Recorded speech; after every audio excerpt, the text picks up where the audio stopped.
Alors, euh, Martine, du coup, est-ce que vous pourriez nous dire, en fait, qu'est-ce que Psyche a de différent comparé aux autres techniques de gestion du stress, des émotions, des traumatismes, pour justement accéder au bien-être et à du développement personnel? Oui, oui, une très bonne question parce qu'il y en a beaucoup qu'on Oui, oui. retrouve pour le moment. Hem, pour moi, la grande différence ici que dans le psyché, il faut pas nécessairement savoir d'où ça vient ou quel traumatisme on a eu. Quand on a un problème de quelque chose qui nous limite de faire ou de créer dans notre vie, eh bien, on peut le transformer. Hein, donc, parce que pour les autres, comme par exemple EMDR et EFT, il faut passer du début jusqu'à la fin de son traumatisme. Hein.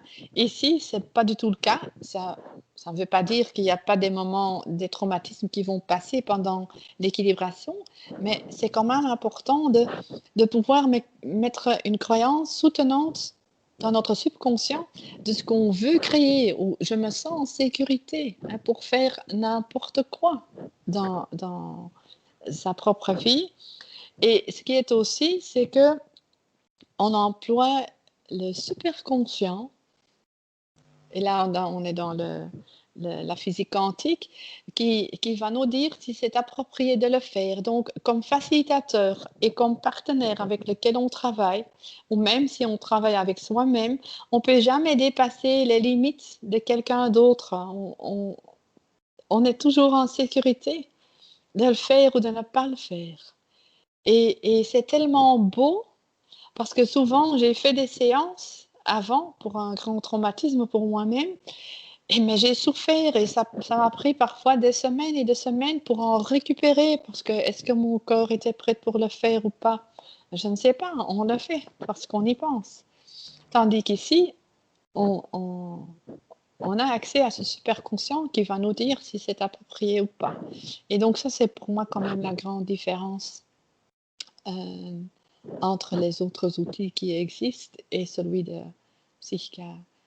Que le système est prêt à le faire et qu'il ne faut pas faire autre chose. Je vais vous donner un exemple.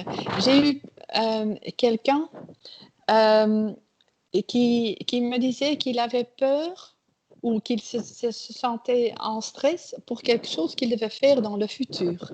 Et il n'avait pas envie de me dire de quoi il s'agissait. Mhm. Et donc, pour la perception de situations stressantes, comme facilitateur en psyché, il ne faut pas savoir de quoi il s'agit. Hein, le partenaire, il va vers cette perception et on commence. Eh bien, je n'ai pas reçu la permission de son superconscient pour le faire. Mais monsieur ne voulait pas m'en parler de quoi il s'agissait pour faire quelque chose dans le futur. Alors, ça me venait dans ma tête pour lui poser la question, et monsieur, la confiance en vous-même, qu'est-ce que ça vous dit ou ça vous parle? Oh non, madame, ça, je n'en ai pas du tout, qu'il me dit. Donc, je vais tester cette croyance. Je me sens en pleine confiance, c'était pas vrai dans son subconscient. On a fait une équilibration là-dessus de nouvelles directions. Eh bien, et donc, on fait le post-test pour voir si c'est bien installé dedans dans son subconscient après l'équilibration. C'était OK. Et puis, je lui ai posé la question, hein, comme plan d'action, monsieur, quand vous pensez maintenant à ce que vous devez faire la semaine prochaine, comment vous vous sentez? Eh bien, il m'a répondu, plus de stress, tout est OK.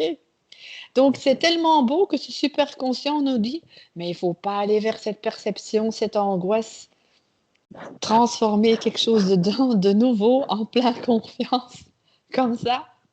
Et donc, on dépasse, c'est toujours la meilleure équilibration qu'il faut faire et on a la permission de le faire avec l'une ou l'autre équilibration. Et en fait, c'est le partenaire, son subconscient et son superconscient qui nous guide et c'est toujours dans le plus grand respect. Mhm. Et ça, j'adore. Super. Donc en gros, si je comprends bien, par moment, on peut vouloir transformer une perception, par exemple, du futur, comme vous disiez, hein, d'un événement stressant, mais finalement, c'est en transformant quelque chose peut-être de plus profond, cette notion de confiance en soi que vous avez évoquée, qui a permis justement de dépasser le stress associé à cet événement futur. Oui. D'accord. Et du coup, j'imagine, probablement pour d'autres sujets dans la vie de cet homme. Ah, oui, ça, on ne On ne le sait sait pas, jamais. mais Mais en tout cas, c'est venu en tout cas renforcer, soutenir son action ou sa vie de manière positive.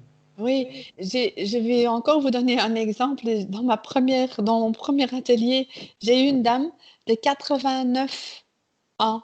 Waouh! Et elle me disait, ça fait déjà 15 ans que j'ai le livre de Bruce Lipton sur ma table de nuit. Maintenant, il est temps que j'y fais encore quelque chose. Et donc, on commence dans l'atelier. Elle devait commencer pour faire les tests musculaires. Et elle vient chez moi, elle me dit, Martine, je ne peux pas le faire. Je dis, et pourquoi pas? Parce que je ne me sens pas en sécurité en groupe. Mais il faut savoir que cette dame a été professeure en français même toute sa vie. Et elle a vu dans son équilibration que chaque année scolaire, au début, au mois de septembre, qu'elle était une semaine malade. Et la raison, c'était lié au fait qu'elle ne se sentait pas en sécurité en groupe. Eh bien, donc le matin, moi, pendant un atelier, je demande qui veut aller prendre son repas de midi avec nous ensemble dans un restaurant. Elle n'était pas sur la liste. Et donc, on est au restaurant à midi. Et mon mari qui me dit, il y a une personne de trop, il n'y a pas assez de place. Et je dis, sans doute que tu as oublié quelqu'un. Et lui, il me dit, non, non, je vais contrôler.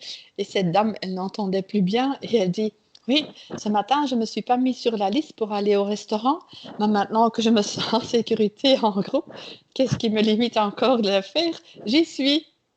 Et puis, oui, tout ce qui s'est passé dans sa vie avant, mais aussi, elle était dans une maison de repos et elle dit, je pense que je n'arrive pas à m'adapter, mais en fait, c'est parce que je dois tout faire en groupe et je ne me sentais pas en sécurité, mais ça va changer complètement ma vie. Donc, une seule croyance, ça peut transformer des tas de choses pour aller au restaurant, pour aller, pour des tas de choses. C'est tellement beau à voir. Ouais. Ce qui est intéressant, c'est que du coup, c'est pour tous les domaines et pour tous les âges. Oui, oui. De l'enfant à Oui. la personne âgée. À partir de 7-8 ans, ils peuvent venir suivre les ateliers. D'accord. Oui. Très bien. Super. Merci beaucoup. Avec plaisir, Erwan.